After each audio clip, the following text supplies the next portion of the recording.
Comedian who performs in clubs and churches. With Christian gigs, someone might heckle you, but it'll be really positive. They'll just go, "You're doing really well." I just love them, Alex. I can't get enough of them. So you keep saying, Cara, but 3 bags a day, that's a lot of mange too. Yeah, you say that, but there's not a lot to them once you get them out of the pot. You know when you asked me why I never come round to dinner? Is it the tiny peas? Yeah, it is now. For the past 19 years, she's been playing comedy clubs the length and breadth of Britain. I like people watching in Islington. I like listening to the names that people have given their children, names they've made up thinking they're classy. They were like, this ciabatta.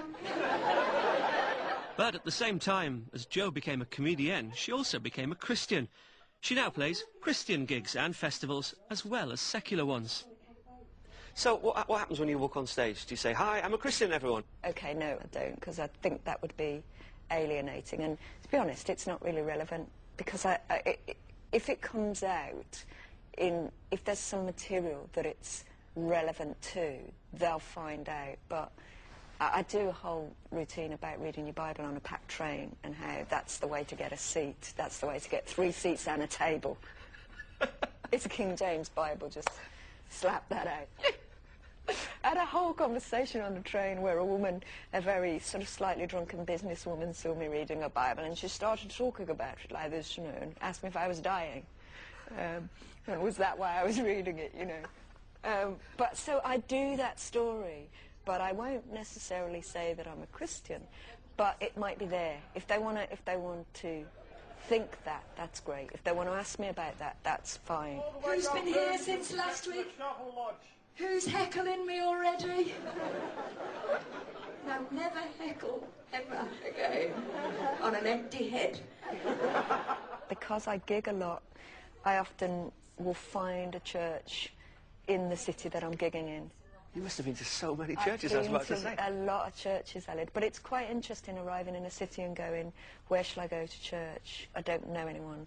And trying to kind of build a network and sort of, you know, sometimes appear at a church and sit at the back and people will go, who's the strange woman in the hat?